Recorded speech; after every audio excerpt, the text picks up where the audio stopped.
Pilot साहब की इच्छा है कि मैं सीएम बनूं राजस्थान का। मुझे वो खुद कह रहे थे कि मुझे एक दिन मुख्यमंत्री बनना, हनुमान जी मेरे साथ धोखा हुआ तो चाहे मैं सीएम कितने टाइम बनूं, सीएम मुझे बनना है। उस समय तो हम भी बीजेपी के साथ मिलकर सरकार गिराने में थे, तीनों विधायक हमारे मानेसर नहीं थे लेकिन दूसरी जगह थे। उस घटना के बाद गहलोत ने सारे विधायकों को फ्री हैंड कर दिया, खूब चोरी करो राजस्थान, लूट मचा दो, लेकिन मेरी सरकार बचनी चाहिए। तो पायलट भी दोषी इस मामले में। अब ये तो हो गया युवाओं की बात। राजस्थान में पॉलिटिकल सिनेरियो को कैसे देख रहे हो आप? बहुत तेजी के साथ में बदल रहा है। सचिन पायलट के पिता की 25वीं पुण्यतिथि हुई, लोग इकट्ठे हुए, गहलोत साहब मंच पे थे और ये तक स्टेटमेंट आया कि मेरी और इनकी तो कभी दूरियां ही नहीं थी, मीडिया ने दूरियां नहीं थी इनकी। ऐसा है गहलोत साहब ने उस समय जो कहा ना कि भाई निकम्मा है, नकारा है, नालायक है, बदमाश है, वो प्यार था उनका।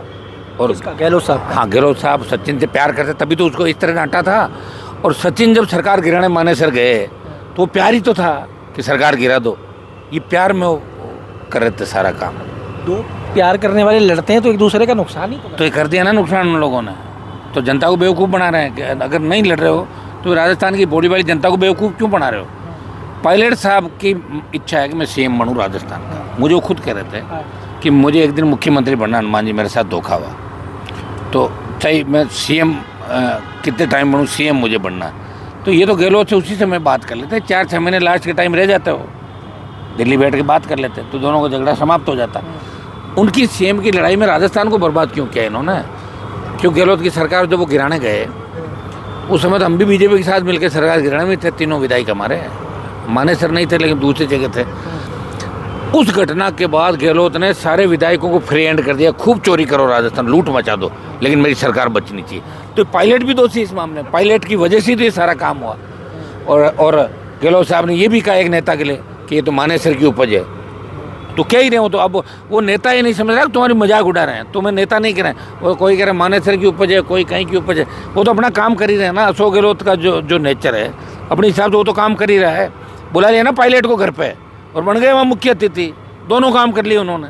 तो आपको क्या लग रहा है, पिछली बार भी अगर देखा जाए, पिछली बार भी राजस्थान के अंदर पूरा इंफ्रास्ट्रक्चर खड़ा करने में सचिन पायलट की एक अहम भूमिका रही। इस चीज़ को सुखजिंदर रंधावा ने भी माना। उन्होंने कहा कि मुझसे गलती हुई चुनाव के टाइम।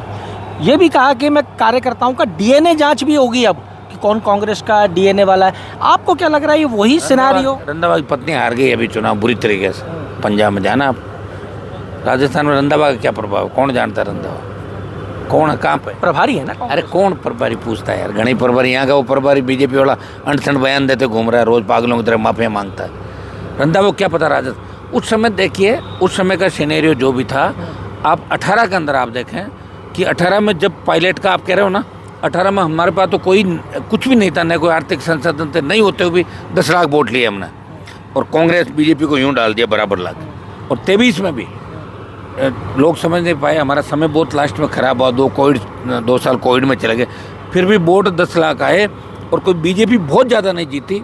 बहुत सी सीटें ऐसी थी जहाँ 500, 1000, 1500 का अंतर था। 14,000 में 7 सीटें। मेरी बात जो 28 का बिगुल है, अब राजस्थान का नौजवान लड़ने वाले के साथ रहेगा। पायलट गहलोत के जा रहा है, पायलट सरकार गिरा रहा है, गहलोत उससे मिल रहे हैं, वो वहाँ जा रहा है, किरोड़ी लाल जी उसके जा रहे हैं, भजन लाल वहाँ जा रहा है।